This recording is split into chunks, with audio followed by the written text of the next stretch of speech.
대표님께서 예. 카카오브레인에서 예. 리드를 하고 그러시다가 창업을 하시게 됐어요. 네. 창업을 하시게 된 나이가 좀 언제쯤이셨나요? 그때가 뭐 40대 초반이었죠. 예. 뭐 늦었으니까 더 늦으면 이제 죽을 수도 있잖아요. 네. 늙어 죽을 수는 없으니까요. 네. 창업을 해야 됐다는 생각을 그 뭐 30대 때나 뭐 어려서 전혀 없었고요. 저는 네. 다만 이제 제가 자연어 처리 공부를 시작하고 또 AI의 이 뭐랄까 트렌드나 이 붐을 실제 피부로 그 네. 안에서 느끼게 되면서부터는 아 정말 기회다라는 생각이 들면서 그래서 출판사에서 5년 정도 일을 하다가 그다음에 기획자로 좀 넘어왔다가 또 개발로 넘어오고 네. 뭐 이런 과정을 거치게 됐는데 그 과정의 그 징검다리를 보면 순간적인 시행착오나 후회나 뭐 이런 건 있었지만 결과적으로 보면 잘한 선택이었다는 생각이 들었어요. 인공지능이 가지고 오고 있는 너무나 많은 파이들, 큰 파이 속에서 큰 기업들이 하지 못하는 그 파이를 그렇다고 해도 이게 작은 파이는 아닌 거죠. 네. 그걸 이제 스타트업들이 잘 챙겨야 되는데 그 스타트업들 중에서 이런 이제 SLLM이라고 하는 그 언어 모델을 보통은 파운데이션 모델은 큰 기업들만 만들고 나머지 기업들은 파인 튜닝하는 데 집중을 하고 있는데 저희는 이제 원천 기술을 만들어 본 경험 그리고 파인 튜닝을 하더라도 보통의 기업들이 거의 비슷한 방식으로 파인 튜닝을 해서 어떤 리더보드의 점수를 올리고 이쪽에 집중을 한다면 저희는 그쪽이 아니고 이제 페르소나를 어떻게 하면 잘 입히고 하는 이제 다른 패러다임 속에서 움직인다는 거, 그 유니크함 네. 이런 게 이제 저희가 가지고 있는 특징이자 강점이라고 생각하고 있습니다. 저희가 서비스하고 있는 디어메이트라는 앱에 고유한 특징 중에 하나가 이제 커뮤니티 같은 느낌이 있어요. 챗봇하고 보통은 이제 1대1 대화를 한다고 많이 생각하시잖아요. 근데 저희는 1대1 대화도 할 수 있지만 커뮤니티가 형성돼 있어가지고 챗봇이 글을 올리고 사람이 댓글을 달고 거기에 대해서 챗봇이 대댓글을 달고 또 사람이 글을 올리면 챗봇이 득달같이 달려와서 대댓글을 달아주고 또 그 챗봇의 댓글에서 또 다른 챗봇이 와가지고 또 말을 달고 이런 시스템이 지금 일부 되어 있고 또 네. 일부는 만들고 있거든요. 이 개발과는 별개의 커리어를 시작하셨다가 네. 이 개발 쪽이나 AI 쪽으로 전환하고 싶으신 분들도 되게 많을 거예요. 네. 그런 분들에게 또 말씀을 해주시는 거는 네. 더 도움이 많이 될 것 같은데요. 창업하지 마시라고 조언을 드리고 싶어요. 예. 너무너무 힘들어요. 네. 한번 인생의 지옥을 한번 맛보고 싶다. 그거 생각을 하신다면 모르겠는데 네.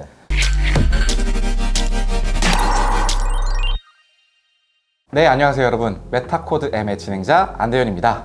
자, 오늘 모실 분은요, 바로 생성형 AI를 챗봇에 활용한 튜닙의 박규병 대표님을 모셨습니다. 안녕하세요 대표님. 네, 안녕하세요. 네, 현재 박규병 대표님과 그리고 튜닙에 대해서 간략하게 자기소개 한번 부탁드리겠습니다. 예, 저희 튜닙이라는 스타트업은 2021년 3월에 창업을 한 자연어 처리 중심의 스타트업이고요.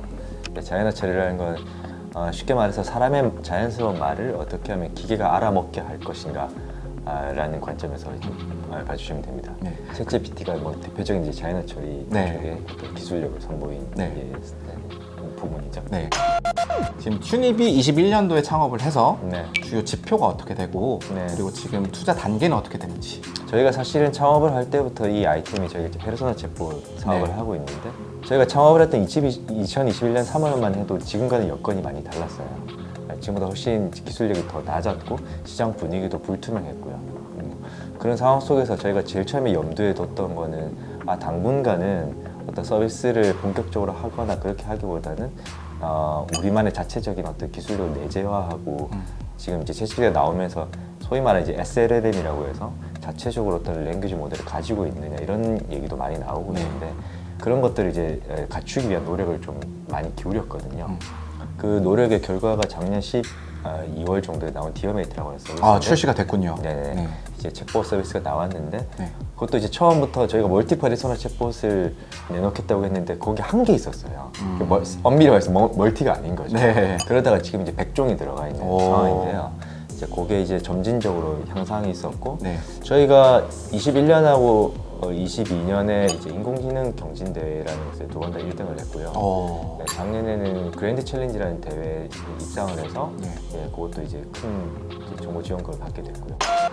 좀 앞으로의 투자 상황이나 그리고 이걸 말씀드려도 될지 모르겠지만 30억 정도 투자를 받으셨죠. 네, 뭐 기사에 나왔으니까요. 네, 그렇죠. 예. 시드에 30억이면 예. 꽤나 많은 금액인 것 같은데요. 예, 많은 이 편. 투자사들은 어떠한 튜닙의 어떠한 매력을 보고 투자를 했던 것 같으실까요? 제가 잠시 그 투자자분들에게 전화 한번 하고 와도 될까요? 예, 알겠습니다. 저희 투자사분들이 이제 펄러비스 캐피탈하고 DSC랑 이제 네이버가 투자를 해주셨는데요. 아무래도 이게 굉장히 독특한 아이템이 지금도 그렇지만 당시는 굉장히 이해하기도 쉽지 않은 아이템이었고요. 예로 들면 제가 3년 전에 그 투자 유치를 돌 때 생성 AI라는 말을 썼었고 곧 이게 나와서 검색의 패러다임을 바꿀 거고 대화형으로 검색이 바뀔 거고 이런 말씀 드렸었는데 솔직히 말해서 아무도 이해를 못했어요. 그렇죠. 예. 결국 대표님의 비전에 감동을 했다 이렇게 이해를 해도 되겠네요. 자연스럽게 이 질문을 좀 드려볼게요.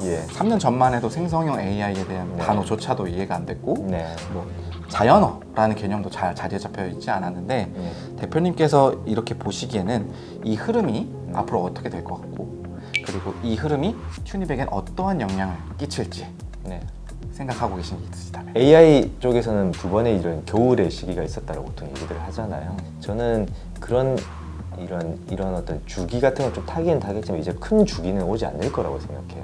생성 AI라는 흐름은 거대한 흐름은 거스를 수 없고 이제 우리가 죽을 때까지 인공지능하고 같이 살아가야 되는 시기가 왔다고 생각하고요. 저희는 사실은 처음부터 생성 AI라는 표를 걸고 나온 기업이기 때문에 그 속에서 좋은 점은 일찌감치 이쪽의 기술력을 다질 수 있었고 어떤 기업의 이미지 자체도 그쪽에 형성됐다는 게 장점이지만 그러면 이제 나중에 이렇게 기술이 한 곳이 너무 압도적으로 가는데 먼저 했다고 한들 어드밴티지가 있느냐는 질문에 사실 저희가 계속 답을 해야 되는 숙제가 주어져 있는 거고요. 그런 쪽에서 계속 고민을 하고 있습니다. 대표님께서 카카오브레인에서 리드를 하고 그러시다가 창업을 하시게 됐어요. 창업을 하시게 됐는데 나이가 좀 언제쯤이셨나요? 그때가 뭐 40대 초반이었죠. 대표님께서 이렇게 안정적인 직장을 과감하게 포기하시고 도전을 하셨던 그 히스토리가 궁금합니다. 늦었으니까 더 늦으면 이제 죽을 수도 있잖아요. 늙어 죽을 수는 없으니까요. 창업을 해야 됐다는 생각을 그 뭐 30대 때나 뭐 어려서 전혀 없었고요. 저는 다만 이제 제가 자연어 처리 공부를 시작하고 또 AI의 이 뭐랄까 트렌드나 이 붐을 실제 피부로 그 안에서 느끼게 되면서부터는 정말 기회다라는 생각이 들면서 이 안정성 측면도 제가 걱정을 안 했던 건 아닌데 상대적으로 저한테는 아주 큰 어떤 그 결정의 장애 요소는 아니었어요. 그래서 출판사에서 5년 정도 일을 하다가 그다음에 기획자로 좀 넘어왔다가 또 개발로 넘어오고 뭐 이런 과정을 거치게 됐는데 그 과정의 그 징검다리를 보면 순간적인 시행착오나 후회나 뭐 이런 건 있었지만 결과적으로 보면 잘한 선택이었다는 생각이 들었어요. 그래서 이번에도 창업을 할 때도 내 선택이 틀리지는 않을 것이다라는 생각을 좀 갖고 있었죠. 초기 구성원이 총 몇 명이었죠? 초기가 이제 6명이요. 6명에서 시작을 하셨고 지금 한 30명 정도로 규모가 늘어났던 걸로 맞나요? 그러면 대표님만의 그런 경영 철학이나 문제를 해결하는 방법을 좀 터득하신 게 있다면 말씀해 주시면 좋을 것 같아요.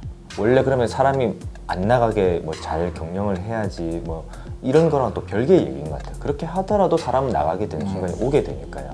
있을 때는 마음을 주고 최대한 이렇게 보듬으려고 하지만 나가겠다는 사람이 있을 때는 오히려 그냥 쿨하게 보내주고 남아있는 사람들한테 최선을 다하는 게 그게 어쩔 수 없이 이 배의 선장으로서 제가 해야 될 마음가짐이 아닌가. 대형 기업들에 비교해서 튜닙은 사실 규모가 그렇게 크지가 않은데 챗봇이라는 걸 어떠한 차별점과 강점을 가지고 이 챗봇 시장을 진출하시려고 하는 건지. 인공지능이 가지고 오고 있는 너무나 많은 파이들, 큰 파이 속에서 큰 기업들이 하지 못하는 그 파이를 그렇다고 해도 이게 작은 파이는 아닌 거죠.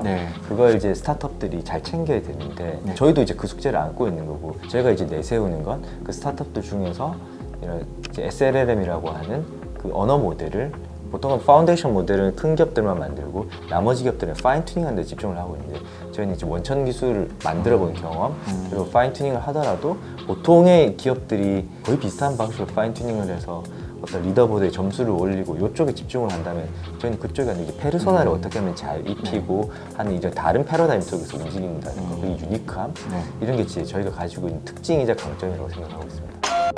저희가 서비스하고 있는 디어메이트라는 앱에 고유한 특징 중에 하나가 이제 커뮤니티 같은 느낌이 있어요. 챗봇하고 보통은 이제 1대1 대화를 한다고 많이 생각하시잖아요.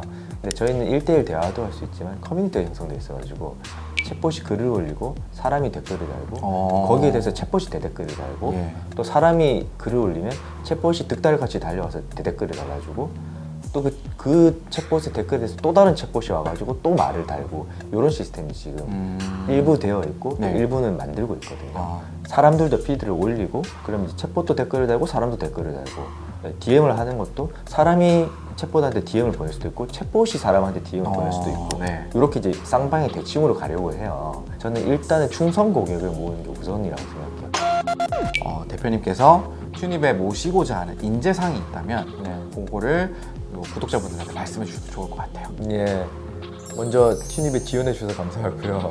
들어왔던 그리고 뭐 그걸 통틀어 가지고 좀 남아 있는 30명에 가까운 튜닙 멤버들을 보면 사람들이 순해요. 예를 들어서 굉장히 실력은 있는데 그 속에서 어떤 팀워크를 깨고 이런 사람들도 있잖아요.